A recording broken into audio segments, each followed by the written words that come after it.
Para muchos, una resonancia magnética es como la foto definitiva de la salud de nuestro cerebro. Pero, ¿y si esa imagen no contara toda la historia? Hoy vamos a analizar precisamente eso, esa relación tan compleja entre lo que nos muestra un escáner y cómo se siente y funciona realmente una persona que vive con esclerosis múltiple. Vale, vamos al grano. La pregunta que va a guiar todo este análisis es, en el fondo, muy sencilla pero a la vez muy profunda. ¿Hasta qué punto una imagen, da igual lo avanzada que sea, puede de verdad reflejar la realidad de lo que está viviendo un paciente? Y fijaos en esto porque es una imagen súper potente. A un lado, una resonancia. Al otro, el mismo cerebro, pero solo 16 meses más tarde. La diferencia, bueno, salta a la vista, ¿no? Esa reducción de tamaño, ese encogimiento. Es justo el concepto que vamos a desgranar hoy. Pues bien, esto que acabamos de ver tiene un nombre: atrofia cerebral.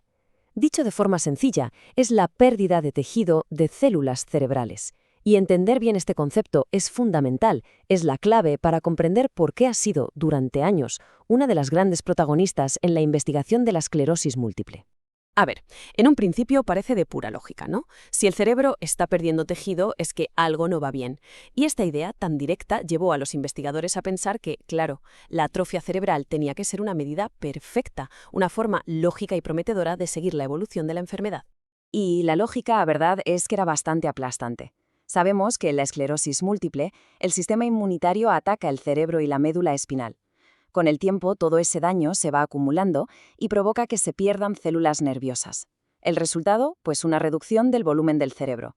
Vamos, una relación causa-efecto que parecía de libro. Y mirad aquí, porque estos números explican muy bien por qué todo el mundo se fijó en esto. En una persona sana, el cerebro puede perder hasta un 0,3% de su volumen al año. Es algo normal. Pero en personas con esclerosis múltiple, esa cifra se dispara. Hablamos del doble, el triple o incluso más. Con una diferencia tan bestia, ¿cómo no iba a aparecer el indicador perfecto? Pero, y siempre hay un pero en ciencia, ¿verdad?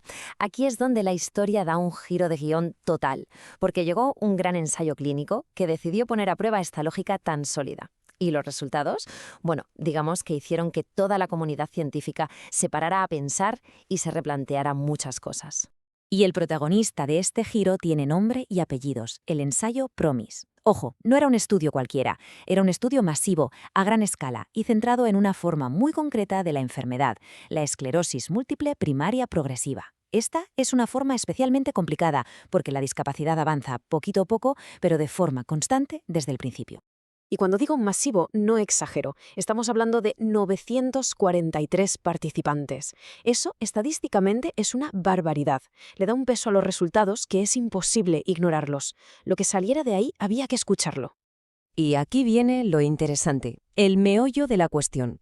Durante 2 años, los investigadores lo midieron absolutamente todo: cómo caminaban los pacientes, su destreza con las manos, las escalas de discapacidad, y sí, vieron que la discapacidad física empeoraba de forma constante, y a la vez las resonancias confirmaban que el cerebro perdía volumen, la atrofia aumentaba. Todo parecía cuadrar, pero cuando cruzaron los datos, la correlación fue débil, inconsistente. Y este es el golpe sobre la mesa. El cambio en el volumen del cerebro durante el primer año no servía para predecir quién iba a empeorar físicamente en el segundo año. Esto fue un jarro de agua fría para esa idea de que la atrofia podía ser una especie de atajo, una forma rápida de saber si un tratamiento funcionaba o no. Pero claro, la ciencia casi nunca es un sí o un no rotundo. Y justo cuando parecía que la historia estaba zanjada, que la atrofia cerebral no era ese marcador tan fiable que creíamos, pues apareció más evidencia que lo complicaba todo todavía más. Porque, como pasa muchas veces, mientras el equipo de PROMIS llegaba a estas conclusiones, había otros investigadores en otras partes del mundo haciéndose exactamente la misma pregunta. Y resulta que ellos llegaron a un resultado completamente distinto. De hecho, hay otro gran estudio, el INFORMS, que encontró justo lo contrario.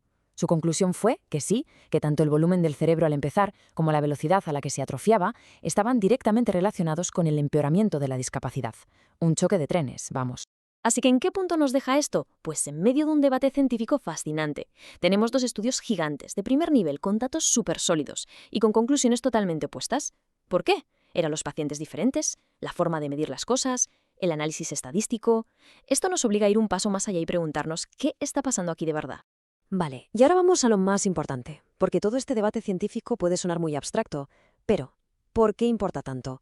¿Qué consecuencias tiene todo esto en el mundo real, para los pacientes y para la búsqueda de nuevos tratamientos? Pues los riesgos son enormes y además van en dos direcciones, y las dos son igual de peligrosas.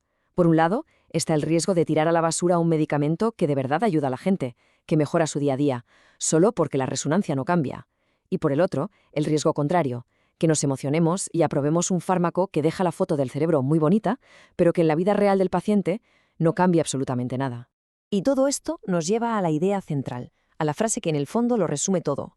Una resonancia mejor no siempre significa una vida mejor, porque el objetivo final, el único que importa, es el bienestar de la persona, no lo bonita que salga una imagen.